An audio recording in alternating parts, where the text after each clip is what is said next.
Hello everyone and welcome back. So once we have this, we're going to use it to deform a RBD sim as guided sim using the latest Houdini 18 feature.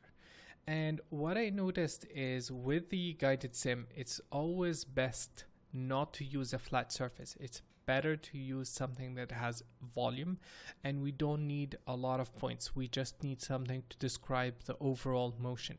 And this surface at the moment has a lot of points, so it's not going to be great for our use case. And what I did is I took the same ground, subdivided it, and then scattered some points. This is my points. And then used the Voronoi fracture and turned off create interior surfaces because it's a flat ground. And this is what my ground looks like. But it's very uniform, so I wanted to add some distortion to the edges. And I know that this sim is going to be fast, so I'm not too worried about the geometry. And what I've done is I stored the rest position, added some noise to it. So this is my surface, and then used that to fracture the geometry, and then I can restore the rest position here. So this is my new geometry, and I used the cut off geometry. No, I used the original plane, but we can also, maybe we should do that. So let's scatter some points. So here I'm gonna create another Boolean node.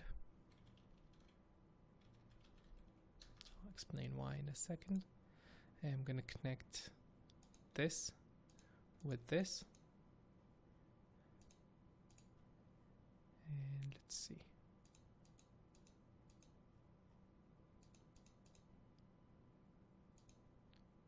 Intersect, subtract. So I basically want to get the edge in the center, and I'll probably let's see, I'm trying to think.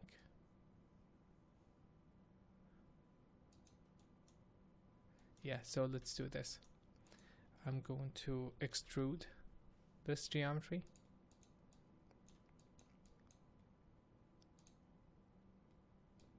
Give it some padding, and then use this as the Boolean, and that's gonna give me a surface in the center. I'm gonna scatter points, and I'm gonna say 100 points. Turn off relaxation, and I'm gonna use this to add details. So I have scattered randomly some points. I scattered less points here and used the point replicate just to have some clustering, and then I'm gonna inject this as well. If we Voronoi fracture this now, we should have more details along that crack. You see it there.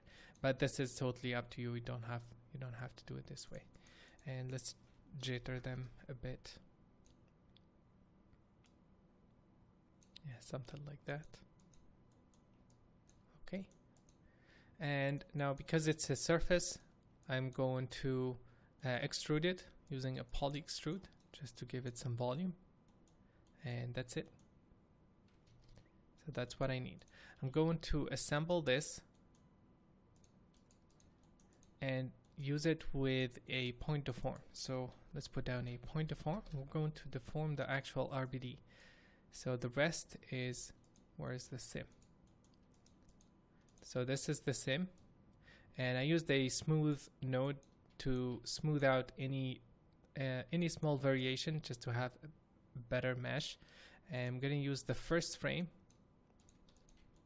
as the rest, and then the deforming is the other geometry. So if we use this with our ground, we should see, let me increase the viewport settings. So if we use this with our ground, we should see really nice deformation happening. And the problem with this is we won't be able to get nice activation. We won't be able to say, okay, it hit this point. Well, we can, but I'm not going to show it this week. It's part of next week. Now, the problem is we need to find good activation value that says, okay, we've hit a decent point here. Go let the sim do the thing, you know, become active. Instead of using this, we're going to use guided simulation in Houdini 18. And that is a bit glitchy. So to get this feature to work nicely, it's better to use a lower res geometry that has volume. Okay, so this is my geometry. This is what I'm going to sim, and I set everything to inactive and then grouped the center pieces. Okay, let's ungroup something like that, and let's also ungroup this because it's been inactive in the sim. And I'm gonna say everything in that group is going to become active. So we have that, and then I'm simply plugging this into an RBD bullet solver, and I'm providing constraints using the connect adjacent pieces. Okay, and these are going to be hard constraints. So I've shrank them into single points, and that's going to be my hard constraint. I'm going to disable guided sim for now, just so we can see how it's going to work. And if we hit play,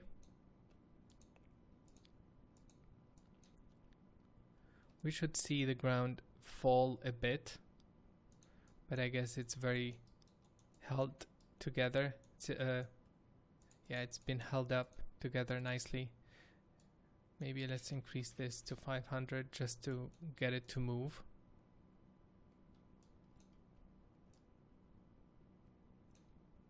Yeah, it didn't move at all. Okay, so that's the active group. And here it is active. Let me disable the constraints. I want them to fall down. I want to make sure that my sim is working. Yes, it is working. We have a ground underneath it, that's why. So I'm going to move this. And if we hit play, it's going to fall down. Okay, let's fix the gravity back, and then let's add the constraint network. I'm going to disable the ground actually, just so that it has room to fall like I wanted it to do. We should see a small bulge. Let's increase this.